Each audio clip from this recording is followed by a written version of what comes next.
Thank you for tuning in to the Blueprint. I am your host, Regina Fairey, and I have with me Prophetess Rhonda Phillips, and she is actually going to share with us today on the perspective or understanding the need for healing, the need for deliverance, its ups and its downs, and the importance of it and the whole outcome of it. So I want you to just sit back and I want you to just enjoy yourself, and I want you to understand that you are the blueprint waiting to manifest, to materialize, to come from that unknown place or that unseen place to a materialization. And so when we get through talking to you and sharing with you today the need and the importance of healing and deliverance, you're going to walk away with a different design for your blueprint. I just want to say thank you so much for joining me. Thank you so much for having me on your show. Congratulations to you. Oh, thank you so much. So, Prophetess, can you just share with us a little bit the downside of people that's in a rebellious state, a rebellious condition, that know that there's a need for healing and there's a need for deliverance, but they just refuse to accept it? Can you just tell them what happens when you don't accept what has been made available for them? Right, that is such a great question, and I know that for many people, oftentimes when we have been hurt by someone or by a situation or circumstance, we become angry, we become resentful, we become bitter, and many times we don't even realize to what degree we are angry or that we are even angry ourselves. Others can see that in us or see that outwardly in the way that we talk, in the way that we show our demeanor, in the way that we make choices and decisions in our life. But for those of us who are in a place of being angry because of the hurt, because of the pain, because of the humiliation, because of the shame and the embarrassment that has taken place in our life, we don't oftentimes realize that we need healing. We oftentimes don't realize that we need deliverance because we're so consumed with how someone wronged us. We're so consumed with how someone treated us.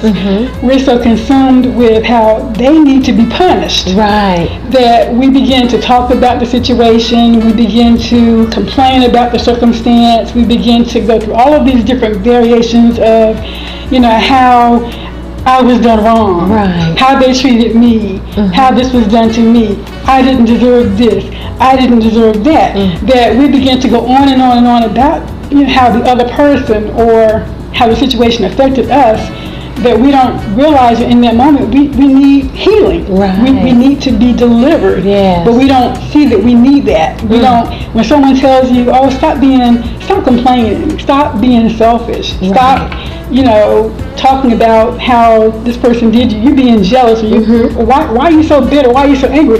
Oh, I'm not being bitter, I'm not being angry, but yet we are. And we don't realize it in the moment that we say that we're not, we really are. And we don't take the time to really reflect on how I feel in that moment. And I think one of the things I have learned and discovered when it comes to church is that one of the things that I see that many of the people in the church have tried to suppress or keep people from being able to express that they have feelings. That's good. And so when you're taught in the church that you shouldn't have any feelings, you shouldn't, feelings, you shouldn't show that, you shouldn't express that. But what do? So many times people will suppress it. We don't share what's really going on with us. And so we begin to talk about it in such a way that it's not so direct to the point where we're really identifying with what's really going on inside of us internally, the aspect of what we feel. We try to talk around it in a sense. We try to say, oh, I'm okay, I'm good, praise the Lord, God bless you, my sister, my brother, but on the inside we're crying. On the inside we're just hurting, on the inside we're just torn up, on the inside it's like a person who has a toothache. I identify that a lot with when you're at a place of unforgiveness.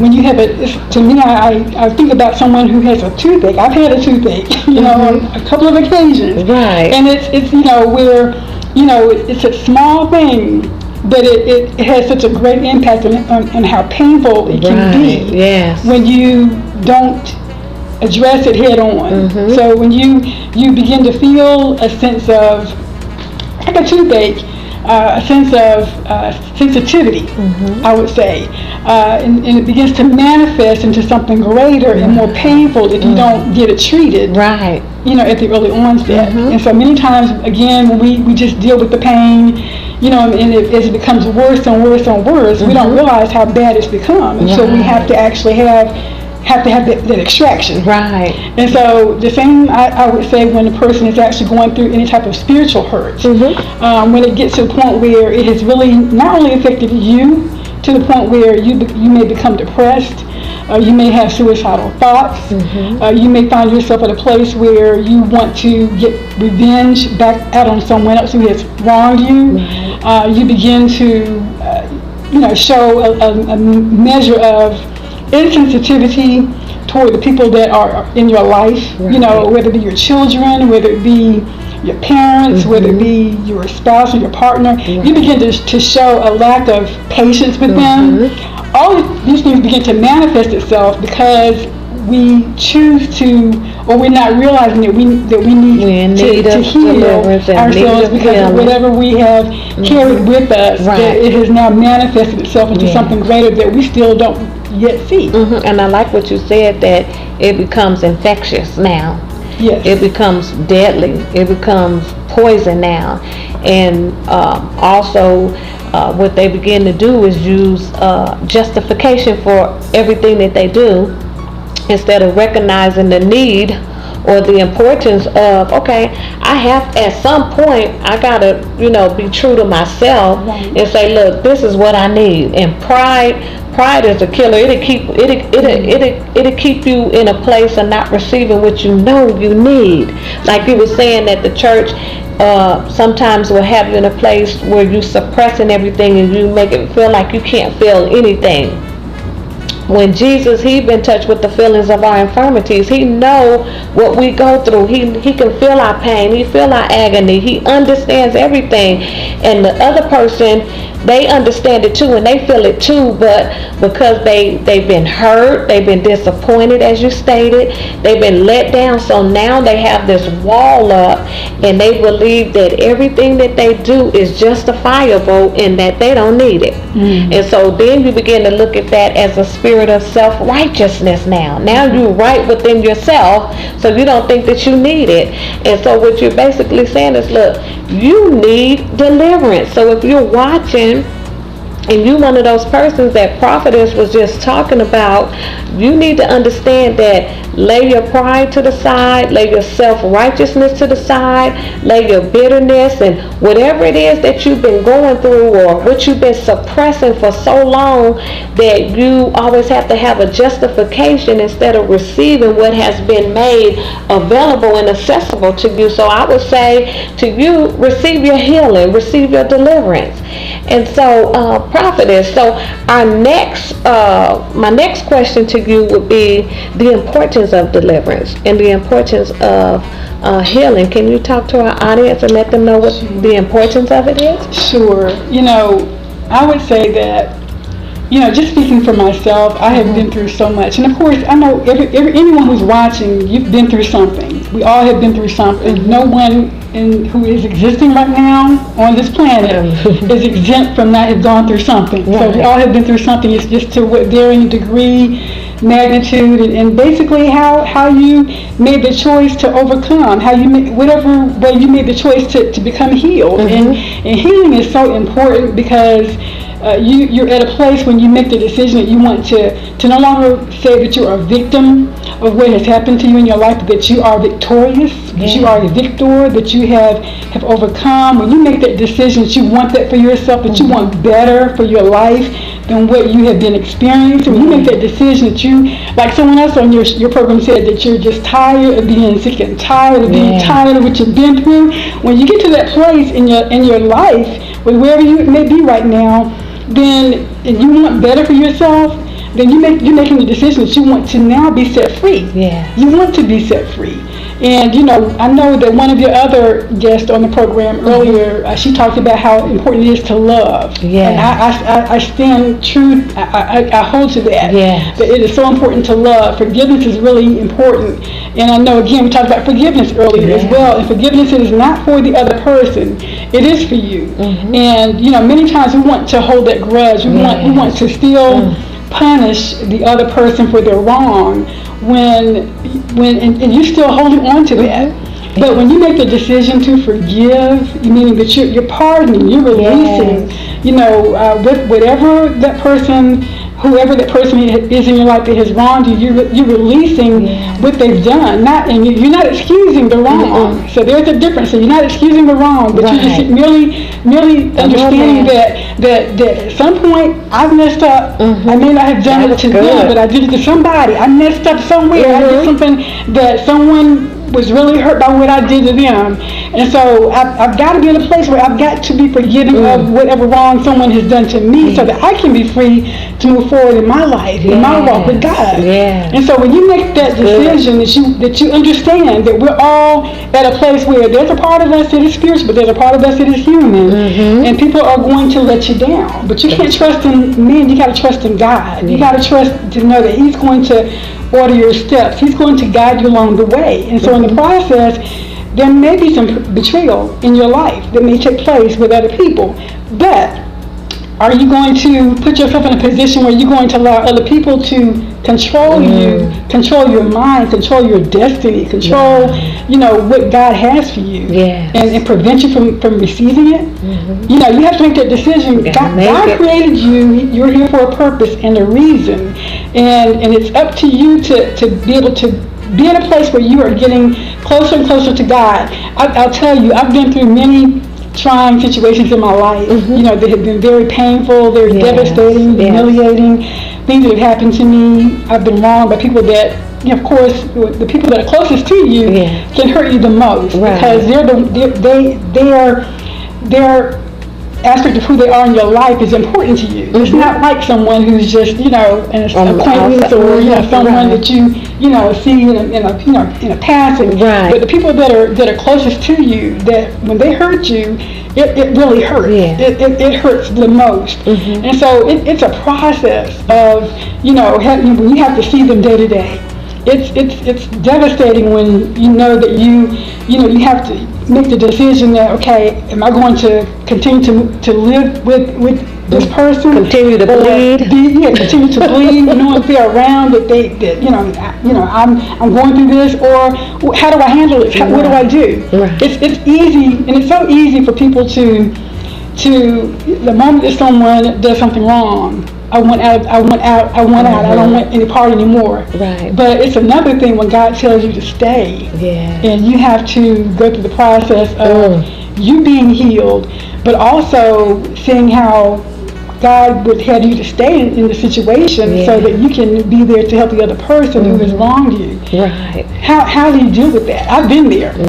And so it's how can I put this or describe this? When you didn't ask for it, I didn't sign up for this. I didn't ask for this to be a part of my life, because the way you picture your life, you can't go through anything wrong, anything so devastating that you would go through it. You may hear about it on the news, you may see it on Lifetime, you may somebody else that you know in the church may have been going through that or something similar, but not you. How could this have happened to me? How could this have happened to me? And when it does, it's like you're in a twilight zone. Like, okay, this is really happening to me. And then when you find yourself in that place where this is reality, this is what's happening to me in my life. So how do I deal with this? How do I overcome this? How do I get through this? And I tell you, for me, it was at a place where I went through something really devastating in my life, and I had to separate myself from the individual for a season, for a time in a season, in order for me to get closer to God. And so, with that, not to say that I didn't, want to have the person in my life anymore, because I truly did. But I was hurt. And the situation that had occurred it wasn't something that was of God. Right. So I had to allow myself to get closer to God, because here's the thing: many times we get so caught up in being comfortable with our life, we get comfortable with our lifestyle, that we get so caught up in trying to be with other people, right. And we neglect the things that we once paid close attention to before, and because we got comfortable, that it's all good, right? Yeah. And then not realizing that it really is not all good, right? Until something happens, until you see that it's not all good. Like, what happened? Right. Like how did it get to this point? And that's something that I had experienced, and so I had to get to that place where I had to let some things go. I had to take a back seat to some things that I thought was important in order to get closer to God, right. And to allow Him to show me what He needed me to see concerning the situation, how it got to the point that it did, and to show me like my part in what took place and how it occurred the way that it did. Right. And so with that, I say that the healing process for me, in terms of my experience, was just pouring everything out to God, being honest with Him, letting Him know this. Hey, I got lazy. I got comfortable. I just took everything for granted. Right. And and with that, knowing that I wasn't excusing the wrong that had been done to me. Not excusing that, but taking ownership in my part that led to it. Okay, so with that, I had to learn from that, and it took me having to make some changes with myself, getting myself back to the place of getting healthy again, getting myself back to the place of getting nourished spiritually by God. Just me and God, not just being in a church and all that, but just me and God. Being at that place of getting close to Him, and just looking forward to basking in His presence. That's where I was at, and so the healing process began for me, was God reminding me of how much He loved me, and for me to see myself the way that God sees me, not the way that I saw myself, the way, the raggedy, the messed up way that I was in that time, in that season, that moment, because of the things that had taken place, but to see myself the way that God ultimately sees me. So I had to begin to love myself the way that God loved me, and to see myself the way that God saw me or sees me. And so because of that, I began to have a greater respect for myself, the dignity, all of those things that, it's so easy for other people to disrespect you and to take you for granted and to mistreat you when you don't think enough of yourself to have boundaries set, to have guidelines set on how people should treat you. So I had to, so God showed me that. I had to make those changes within myself to stand up and say, you know what, no more.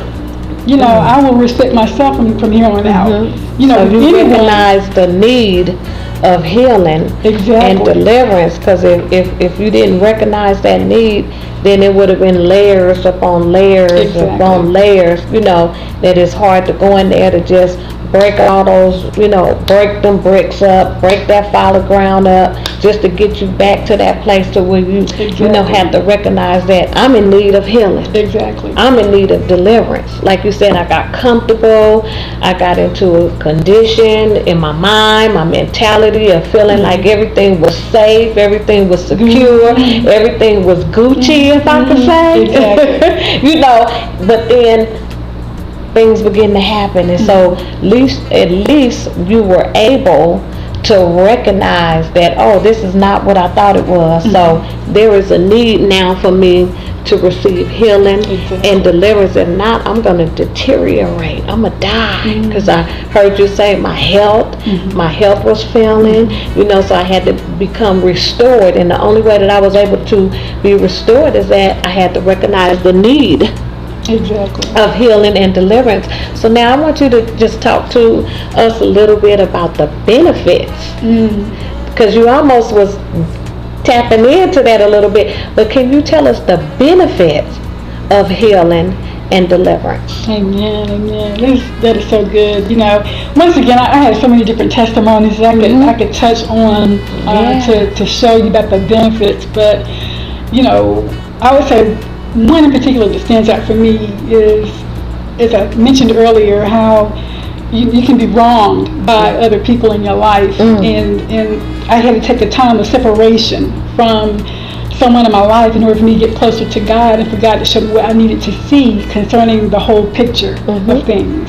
And the benefit in that is that prior to that, I did have a major health problem, and it required me to have surgery, and all that was again because I had suppressed so much that there became a false growth within my body because I was not allowing myself to be honest enough to open up and speak out about whatever it is that concerned me at any given time. Right. I was so, I didn't want to step on any toes. And it wasn't just with one person, but just how I became. I became that way because I can be known for being someone who I can be very direct. I can be very straightforward. I can be to the point. I'm very truthful. I'm about justice. I'm about all of those things. Right. But I can sometimes get caught up in just not thinking before I speak. And so it's what I say is taken the wrong way. A lot of times it's misunderstood. So I found myself, well, gosh, I had to take a step back because I'm like, well, gosh, people are getting upset and getting hurt, and, getting offended. Crying,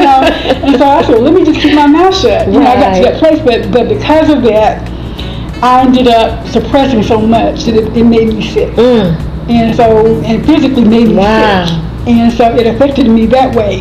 But basically, I had to when you start seeing that your body is actually changing as a result of you suppressing so much to the point where you need to have surgery. That's where I got, and it wasn't like I couldn't hide it. It was just there. It was there, So that's one thing. Okay, but before you go first, sure. Can you look into that camera and pray for someone that may be sitting on their couch or standing in the kitchen and they watching this? Because what you said was that you're talking about suppression so much till then elements begin to manifest in the body. So can you just pray for someone now that may be going through that?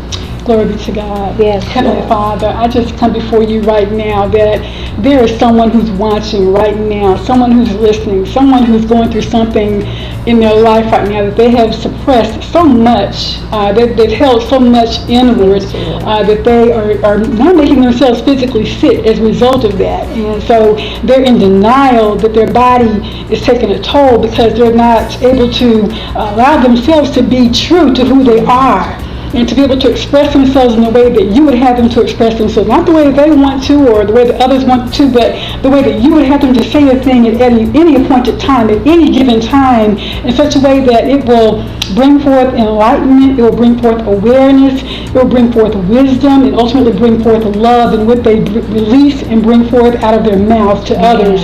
So I just come before you right now that whoever's watching, whoever is listening right now, that if you've been holding yourself back from being able to be free in being who you are and what you say and how you express yourself, that the time is now that you are able to just break free from that, that you will be able to see that your body is beginning to be in pain, that you may be able to see that there are changes in your body taking place that are not what it should be. False growth taking place within your body, but I declare and I decree right now in the name of Jesus that there will be healing taking place in your mind, within your mindset, within your thought process, that you will be able to express yourself in the way that God would have you to express yourself, and that you will be mindful of whoever is in your surrounding, in your company, that if you are in any unhealthy relationships, that you will begin to allow God to show you what you need to do. You may need to take a period or time of separation if necessary.